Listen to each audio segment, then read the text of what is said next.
This 74-year-old lady is the most powerful woman in the world. She controls the media. If she wants someone to have more influence, with a snap of a finger, they get famous. But it wasn't always like that. She grew up at a time when woman was not taken seriously, and to make matters worse, she drops out of school and gets fired from her job. This is the story of the editor-in-chief of Vogue, Anna Wintour.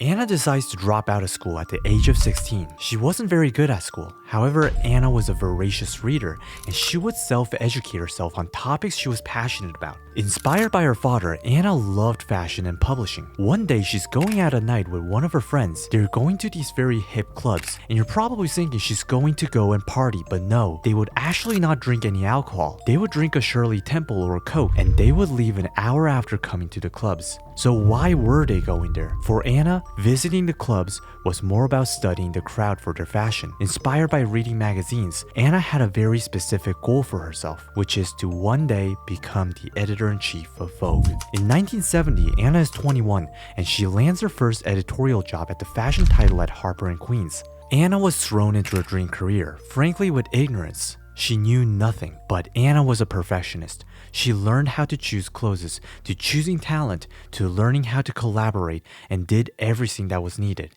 However, one day Anna realizes the fashion industry in London attracts a lot of lazy people. She instantly dominates these people despite not knowing what she was doing. She just believed that she could figure it out, and because she presents herself so confident to the outside world, people are like, okay, well, I guess I'll just follow her. Through her work, she gains the power to get people to do what she wanted. With a look or a sentence, she conveyed an air of mystery and always believed quality of work over feelings. Soon, Anna develops a desire to be in charge. However, due to the lazy workers, Anna thinks the fashion industry in London is dying. Therefore, she decides to go to New York because she thought that New York was the center of the universe and it would fuel her ambition even greater. But she does not like taking orders. She's going to wind up getting fired multiple times from her jobs throughout her career. Anytime she's in a room, she's just going to immediately take charge. She didn't really listen to any structure because whether she was or not, she was the boss. One day, she's fired by the editor-in-chief who told Anna that she was too European. In retrospect, it meant that she wouldn't follow orders. However, with a bit of regret, she also realizes that these experiences she was getting from the job and getting fired moved her closer to the position of becoming editor-in-chief. The city matched her intensity and her ambition. Anna felt like New York made her even more ambitious. The audience were bigger, more money was at stake. Editors took everything more seriously. It was a better work environment for Anna, who was intense. One day, she's working at the magazine called Viva. Viva is actually going to go out of business. However, the high-quality work she was doing there got the attention of very important people that would change her future. She meets Alexander Lieberman. Lieberman, who is in charge of Vogue, was instantly impressed by Anna's work and offers her a job. He goes as far as creating a job that wasn't a position at the time called creative director. Anna winds up working at Vogue and she's so prepared and goes over the top. The workers were describing Anna as, "This woman is amazing. We're all going to be working for her someday." On her first day at work, Anna brings her own big white table instead of working at the same crappy desk as everyone else. She said, "I prefer to have a large white surface with which to view clothes and accessories against." She was singularly driven by professional advancement. A lot of people are impressed with her work, so ultimately, she gets connected with Grace Marabella. Grace Marabella is the editor-in-chief of Vogue at this time. Grace has a job that Anna wants. Impressed with Anna's work in New York, Grace asked Anna what job she would like at Vogue, and Anna replied, "Yours." That ended the meeting. But because she was so hardworking and very good, she gets the number 2 role of Vogue right under Grace. Not only that Anna is now reporting to Lieberman, Grace's boss, Anna would go behind Grace's back and redo layouts, bring in new art, circumvent the fashion editors, and take charge of planning fashion settings with photographers. Grace was not in a good place, but Grace is actually going to get a slight relief when the editor-in-chief of British Vogue decides to step down. In 1985, they move Anna to London and let her be the editor-in-chief of British Vogue. The moment she goes there, Anna instantly fires everyone. She wants complete control. She hated laziness, and she wanted to drastically increase the quality of the magazine. She wanted the staff to be on time, work hard, and run everything by her approval. She also didn't give a shit who you were. There's a guy named Lord Snowdon. He was a photographer who married Princess Margaret, and it says Anna came in and reduced the shoot of his photos to the size of a postage stamp. Somebody on her staff told Anna, "You cannot do that because it's Snowdon," and Anna just ignored her. Workers felt much greater pressure to work in Anna's hyper-efficient style, but Anna also paid them more, something that was nearly impossible to do under the previous administration. Anna reviewed every photo from every shoot herself, which also stunned the staff, and she also demanded endless reshooting. If it did not involve editing Vogue, she did not address it. Despite accomplishing her dream of becoming editor-in-chief of Vogue, Anna had 2 kids and her husband in New York.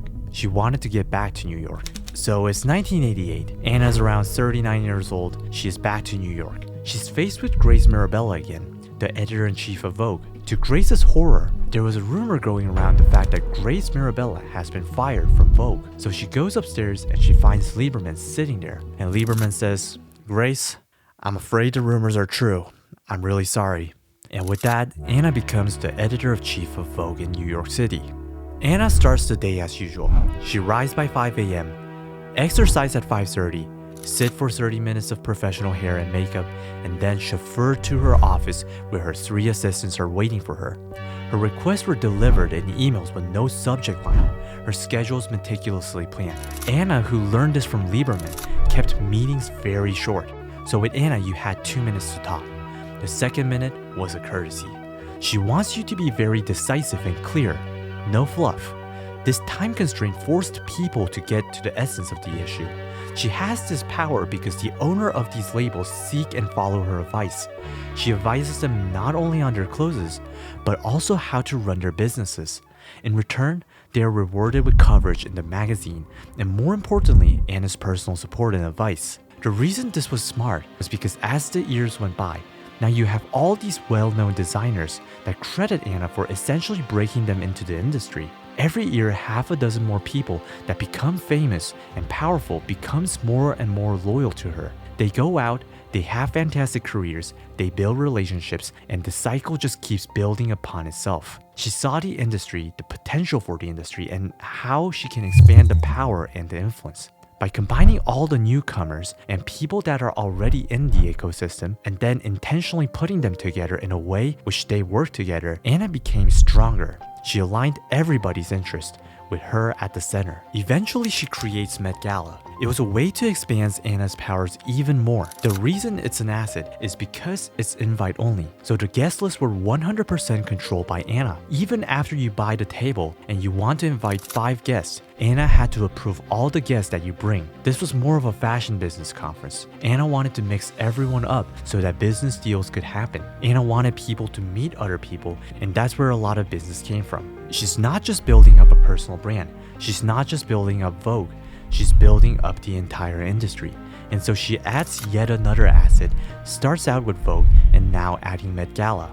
Looking back at Anna's career, she emphasizes the importance of how relationships are going to last a lot longer than money. She was doing that by making her network your network. She was acting in service of others. And then this winds up strengthening her own position. Anna Wintour started with the goal to be in charge of Vogue, and now she's bigger than Vogue.